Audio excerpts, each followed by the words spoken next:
Keluaran 4. Lalu sahut Musa, "Bagaimana jika mereka tidak percaya kepadaku dan tidak mendengarkan perkataanku, melainkan berkata, 'Tuhan tidak menampakkan diri kepadamu'?"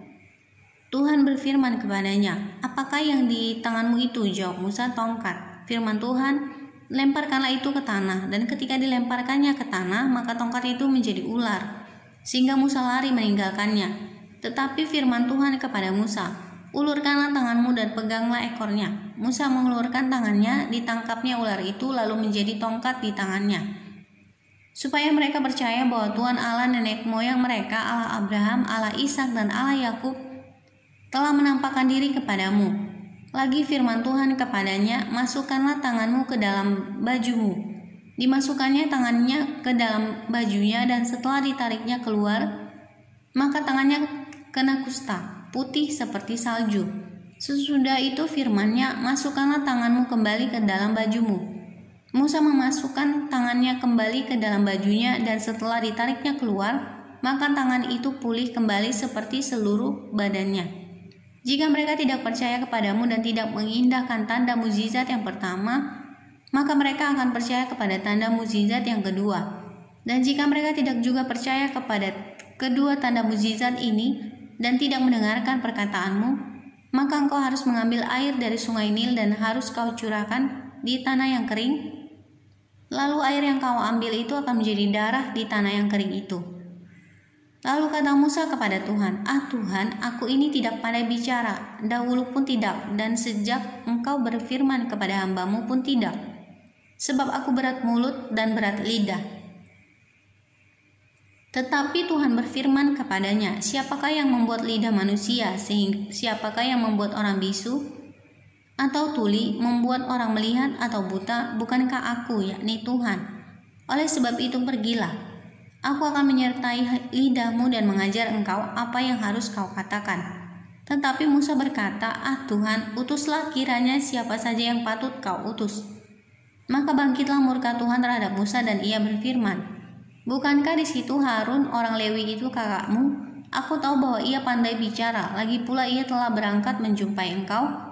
Dan apabila ia melihat engkau, ia akan bersukacita dalam hatinya. Maka engkau harus berbicara kepadanya dan menaruh perkataan itu ke dalam mulutnya.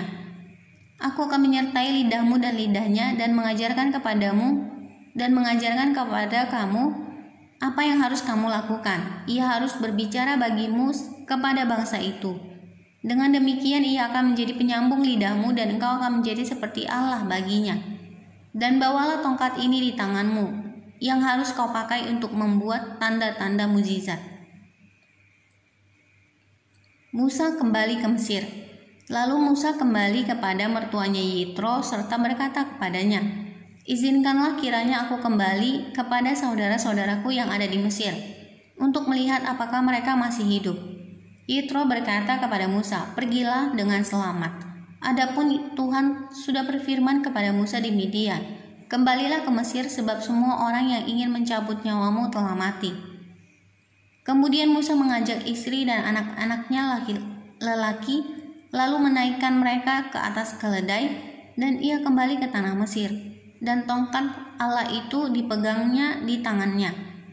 Firman Tuhan kepada Musa, "Pada waktu engkau hendak kembali ini ke Mesir, ingatlah supaya segala mukjizat yang telah kuserahkan ke dalam tanganmu kau perbuat di depan Firaun. Tetapi aku akan mengeraskan hatinya sehingga ia tidak membiarkan bangsa itu pergi. Maka engkau harus berkata kepada Firaun, 'Beginilah firman Tuhan, Israel ialah anakku, anakku yang sulung. Sebab itu aku berfirman kepadamu, biarkanlah anakku itu pergi, supaya ia beribadah kepadaku. Tetapi jika engkau menolak membiarkannya pergi, maka aku akan membunuh anakmu, anakmu yang sulung.' Tetapi di tengah jalan di suatu tempat bermalam, Tuhan bertemu dengan Musa dan berikhtiar untuk membunuhnya. Lalu Zipora mengambil pisau batu, dipotongnya kulit katan anaknya, kemudian disentuhnya dengan kulit itu kaki Musa sambil berkata, 'Sesungguhnya engkau pengantin darah bagiku.' Lalu Tuhan membiarkan Musa pengantin darah, kata Zipora waktu itu karena mengingat sunat itu. Berfirmanlah Tuhan kepada Harun, 'Pergilah ke padang gurun menjumpai Musa.' Ia pergi dan bertemu dengan dia di gunung Allah lalu menciumnya.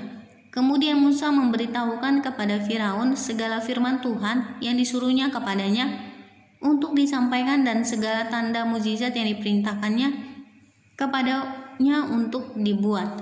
Lalu pergilah Musa beserta Harun dan mereka mengumpulkan semua tua-tua Israel. Harun mengucapkan segala firman yang telah diucapkan Tuhan kepada Musa, serta membuat di depan bangsa itu tanda-tanda mukjizat itu. Lalu pergilah bangsa itu, dan ketika mereka mendengar bahwa Tuhan telah mengindahkan orang Israel dan telah melihat kesengsaraan mereka, maka berlututlah mereka dan sujud menyembah.